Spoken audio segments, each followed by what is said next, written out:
Bonjour à toutes et à tous. Aujourd'hui, on va parler d'un thème qui nous tient tous très à cœur, l'écologie et l'environnement. Nous allons spécialiser plus particulièrement dans la consommation animale locale. Pour cela, nous avons fait appel à un agriculteur qui prend très à cœur le bien-être des animaux. Le voici. Bonjour, bienvenue sur mon exploitation. Bonjour monsieur, Bonjour. pourriez-vous vous présenter? Alors moi je m'appelle Samuel Girard, je suis maître agriculteur et ici on est dans le canton de Fribourg, dans le village de Chéry. On a une exploitation d'un peu plus d'une centaine d'hectares, plutôt axée dans la production animale. Voilà. Combien avez-vous d'animaux sur ce domaine? Alors ici dans le bâtiment des vaches, il y a environ 140 animaux. Il y en a autant de relèves entre les petits veaux et les génisses qui sont dans un autre bâtiment. Et les produits que vous faites ici, est-ce que vous les vendez local ou vous les vendez ailleurs?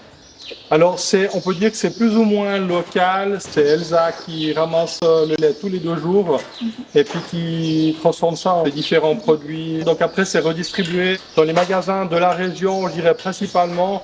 Mais donc vous vendez que du lait, vous ne vendez pas de viande? Oui, alors on fait un peu de viande chez nous. Qu'est-ce que vous faites pour mettre à profit et au mieux le bien-être de vos animaux?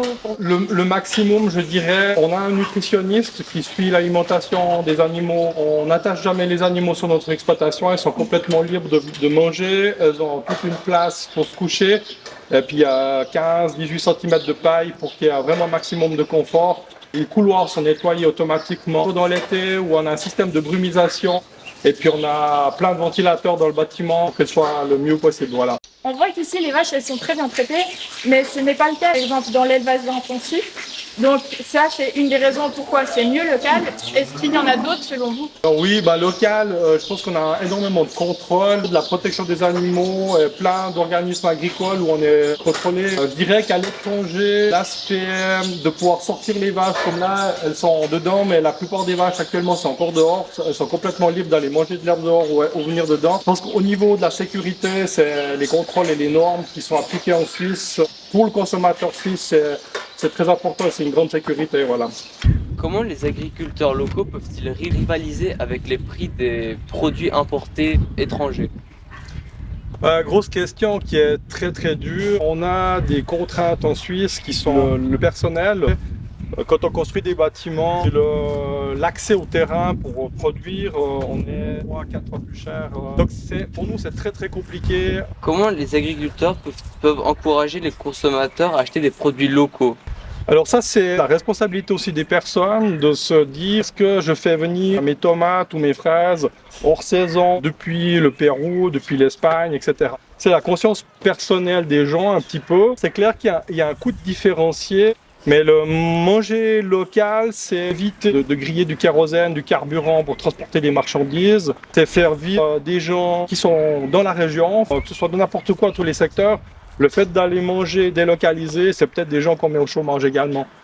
C'est beaucoup de la conscience personnelle et puis de l'empathie des gens par rapport à ce qui se fait. Le plus gros critère, c'est que les normes en Suisse sont tellement strictes au niveau des résidus de pesticides, etc., etc. Je pense que la qualité suisse, il n'y a pas de discussion par rapport à beaucoup de choses qui se font à l'étranger. Voilà. Pour continuer un peu sur le thème transport, est-ce que les transports et faire beaucoup de trajets avec la viande ou d'autres aliments comme ça peut altérer la qualité ou la fraîcheur du produit? Oui, je dirais que sur plusieurs angles, il y a déjà la première chose, c'est qu'en Suisse, on a des abattoirs que je dirais presque même régionaux, où même nous, quand on charge un animal, 15-17 minutes après, il est à l'abattoir pour éviter le maximum de stress. Ce qui se passe en Europe, ils peuvent charger des animaux en France et puis aller les abattre en Italie ou en Grèce. Donc rien que ça, l'animal, c'est un énorme stress. Je dirais que dans le produit fini, en Suisse, quand on veut manger de la viande, on peut savoir que ça a été abattu. Ça part directement chez le boucher, ils peuvent le rassir, ils peuvent s'en occuper, puis c'est de la viande, on peut dire fraîche. Si ça vient d'étranger, en principe, forcément, c'est congelé. En Suisse, c'est garanti sans antibiotiques. Il y a des OGM n'existent pas en Suisse, sont interdits dans l'affouragement. Et puis les hormones de croissance sont interdites d'utilisation en Suisse, ça n'existe même pas. Alors qu'à l'étranger, c'est quelque chose de très courant. Et justement, en parlant de toute cette viande locale et de cette consommation, c'est parfois compliqué d'en trouver. Pour ce fiable, on peut avoir. Je dirais que si on a des privés ou un boucher privé, forcément, en principe, ils ont tous un contact très direct avec un agriculteur. Ils s'approvisionnent souvent chez 1-2 personnes quand ils connaissent exactement comment sont produits les animaux, la viande. Et les labels en Suisse, le cahier des charges derrière, il est très contrôlé au niveau de l'agriculteur. Donc s'il y a un label, ça vaut la peine de regarder quelles sont les exigences de ce label, mais en principe on peut dire que c'est respecté, il y a des contrôles quoi.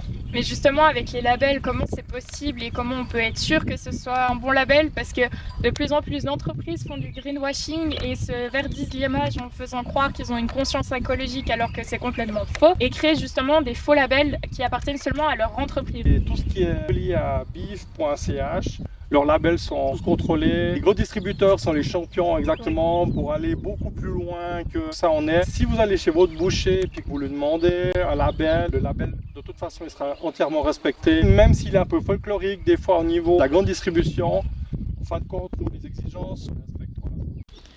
Nous avons tout à portée de main, donc pourquoi vouloir aller chercher jusqu'au bout du monde? Il est bien mieux de consommer local, car nous avons vu en faisant des recherches que l'importation était une des plus grandes causes de pollution dans le monde. Donc le fin mot de l'histoire, c'est consommer local.